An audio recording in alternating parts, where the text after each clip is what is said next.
Spender and a saver. Okay, how many people here are the saver? Put your hands up. Okay, and how many people are the spender in the home? Okay. Okay, I heard some people say, hey, honey, put your hand up. That one's you. So we all have this condition in us, like we said, to cut God out of the picture. So the saver tends to hoard it, right? We tend to bury the bone in the backyard where it's safe for later. The spender tends to okay, let's go get it, and then we got it for sure, right? There's different ways of engaging how we're made, and yet what we want to do is have open hands towards how He's made us. And God can use both mindsets, but it's when we encounter the God of the universe, I think we encounter an abundance mindset, and that's been transforming how I deal with money, to start trying to open these fingers more and more. Because you come to the God of the Bible, you see that God comes down in the flesh, and He encounters 5,000 people in the desert. 5,000 plus. You know the story? They're there. John 6, Jesus says, hey, guys, let's feed everybody here. They're like, hey, do you have half a year's wages? And they're like, no, let's see what we got. And one little boy comes prepared. One kid. And he's got 5 loaves and 2 fishes. And Jesus says, okay, we can use that. Have everybody sit down. We're going to have lunch. What's going on in that little boy's heart? He was prepared. He brought lunch. If he shares it, how much is he going to get? No. With a scarcity mindset, he ain't getting much. But here's where God has a totally different mindset when it comes to the resources we have. The God of the universe deals with the challenges in our world completely different. And you see that we live in one world, and you go see the grandness of the universe. And there's infinite amounts of worlds and stars. It's incredible. So the God of the universe is here in human flesh. And He feeds 5,000 people with 5 loaves of bread and 2 fishes. And He needed that little boy and the meager offering that He had to feed those people. He used that little boy and what he had. If you were that boy, what would your mindset have been? How generous would you have been? Would you have been like, sure, Jesus, take it. It's yours. You'd be like, okay, I'm going to eat 3 loaves and 1 fish and then give it to Jesus. What would your approach have been? And this story, this is the grandness of God's story interacting with humankind, is that this story is also supposed to remind you of how God interacted with a different people in a desert who were in need of food. Do you see that? Do you think of the Israelites who were wandering through the wilderness? They didn't have anything to eat. They were entirely reliant of God in faith as well. And He brought faith out of nowhere. He was growing bread on the ground with manna. And all of a sudden they're like, oh, we're sick of manna. Give us meat. And then there's this flock of quail. But God has an abundance of resources. This is where to get smart, according to God's mindset, is to live with a abundance mentality. But it's God's abundance. It's not for us to hold on to. And this is where we get this call here. The godly people generously bless their community. Do you see that? Do you believe that? Let's talk about if that's how we can be generous, by coming to grasp more and more that it's not me who provides, but it's God. God is the one in charge of my bone supply. and it's all his, so I need to hold things with open hands. So this is what can create a spirit of generosity and abundance mentality. Let's talk about the second component. Okay, godly people are called to be generously bless their community, and they'll be blessed in return. Let's not neglect this truth. This is a truth that is here. If you're scared of that, then there's something we're going to miss. Because what are we scared of? A lot of us who've grown up in Christian settings can go, well, we're not one of those people. You know those? The health and wealth mentality, who like, God, it means God is going to provide every time. He wants me only to be healthy and happy. God does want our blessing in mind. But there's also this sense where there's a reality of suffering in this broken world. And God actually uses the broken reality to transform us. How many of you grow and mature without any pain? How do you learn those lessons? Well, there's this truth here that those who honor God, God honors. Those who honor God, God honors. And God blesses those who are generous in their community. Look at these verses. One person gives freely, yet gains even more. A generous person will prosper. Whoever seeks good finds favor. And yet, I was in a home of someone in our church just recently. The family's in need of more work.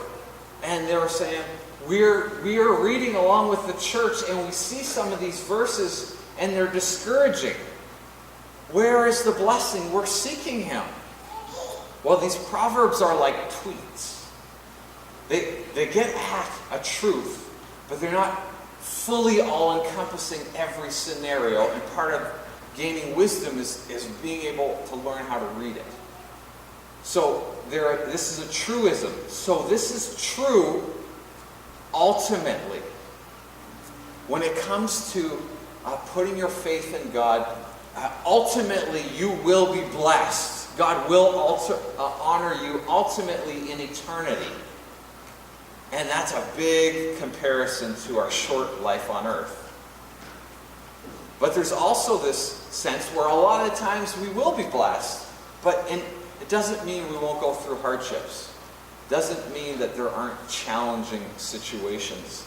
And ultimately, if we gave, for every amount that we gave, we expected in return the same amount, that would spiritually destroy you. Because you wouldn't be giving for the sake of loving people. You would be giving to get. Right? That's not ultimately good for us. And in fact, God actually delays the reward. In many situations, we're taught to wait on Him. And that what does that period of waiting do? Whether it's a couple months, 5 years, or ultimately an eternity, that waiting, that period in between relying on God and Him providing grows us spiritually. We don't want to treat God like a genie. And that's what I think is the rub. But ultimately, there is this truth where God honors those who honor Him. And you see it in many different stories in the Scriptures, going back to Cain and Abel. So, the other component is that those who are stingy are cursed. There is that contrast. We don't really want to use those terms of wickedness. That's not a term that we would want to describe of anyone. And yet there's this term that's used biblically to describe someone who is stingy, to describe someone who isn't right with God, who isn't wise, really intelligent, and interacting with God, because they're cutting God out of the picture. They're not recognizing who He is. And God calls that wicked, as far as what's in Proverbs here. They are not my words, they're God's words, so I think we have to deal with it. So God blesses those who are generous. We see that. Second component is we see that the community blesses those who are generous. Going back to verse 26, we talked about the markets. And people curse the one who hoards grain, but they pray God's blessing on the one who's willing to sell. When I first came here in my first month, somebody talked about North Star, who was a former member of this church, who said, yeah, they just kind of pull away from the rest of society. They're not really engaged with their community. And I went, ouch, that kind of hurts. Now I'm part of North Star. I don't like that. And yet, I've been here for 10 months now. I've seen some pretty amazing things. I've seen grief share ministry. I've seen a funeral ministry where we don't ask for anything. And people do a ton of work in doing food prep and all that. And we're blessing our community. I've seen ways where we've engaged with evacuees, first responders, seen free oil changes by the men of this church for single moms. It feels like I'm getting some context. And isn't the prayer just more and more, Lord, let's just be generous? There was this I feel like there was a God moment as it came here. The search committee, as they're discerning whether or not to call us to come here and be pastoring here, they said, go listen to God, see what He wants to say. And I was here early in the morning praying before anyone got here in the parking lot there. And God really impressed upon me Jeremiah 29. Let me just take a moment to find it. You know those moments where you just feel like God has brought you here. I didn't know it was there, specifically what He wanted to say.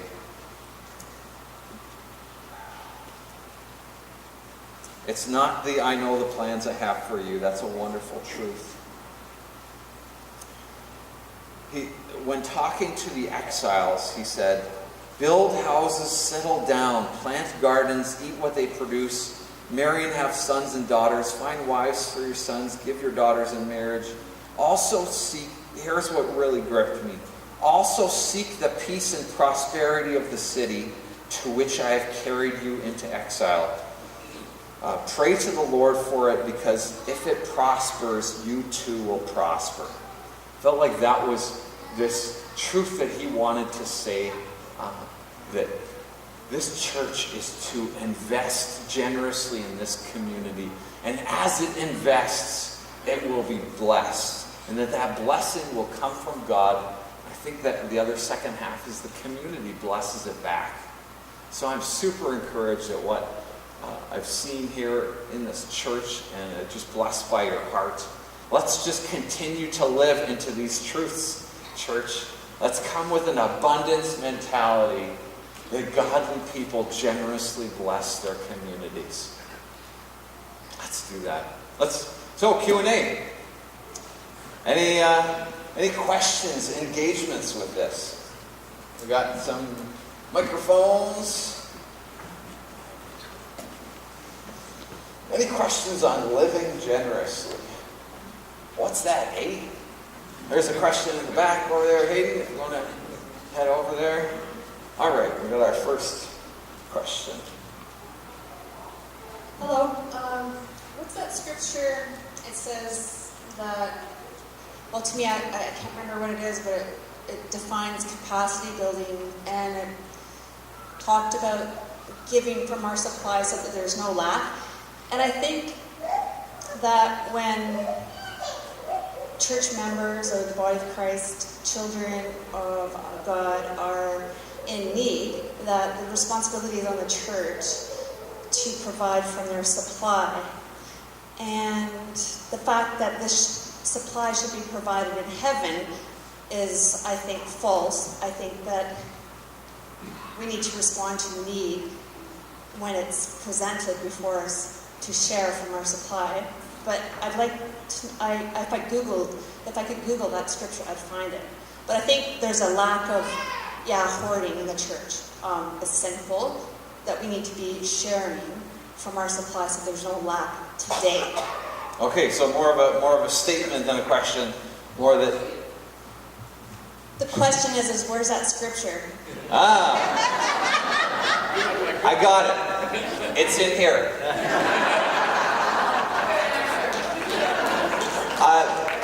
They're totally agreed. They're like what we talked about, even in our hearts, and this is God's work in us, is that slowly we got to learn how to open our hearts. Just because we're in here doesn't mean we feel we've got it all together, that we don't.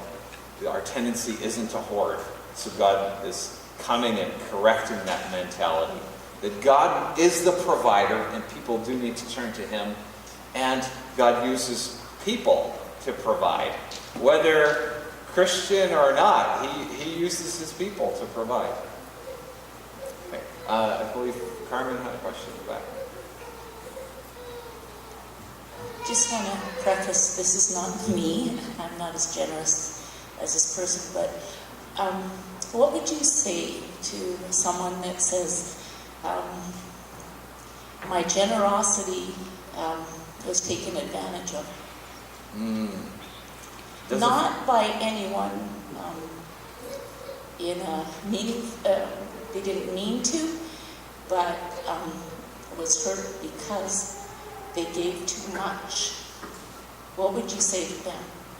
Are they giving too much to a person or an organization? Or does it matter? To a church. Okay.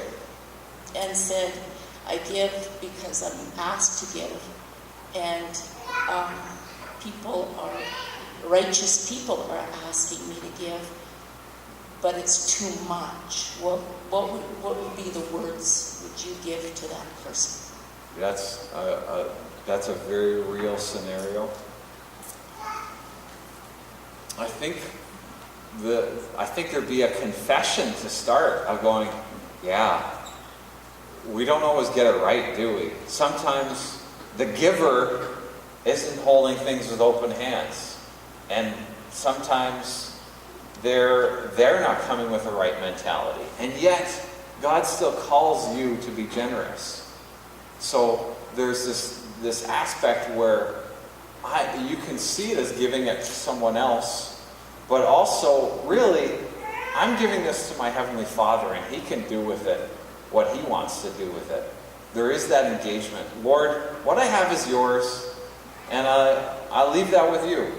So I leave the results with the Lord. I think that might be one way of engaging with that. Another one is to just console the person. I'm sorry that happened. And lastly, this aspect of just encourage you to be praying that God will be directing each of you to be giving as He calls you to. And the Lord loves a cheerful giver. So perhaps they're giving beyond what God calls them to do. Right? Seek Him. Because the godly person, the righteous person, isn't to become a burden to the rest of the community. There's this whole communal thinking of they bless the community. Not so much that you're now reliant on the community entirely. But each life stage is different. Yeah. We've got a question over here.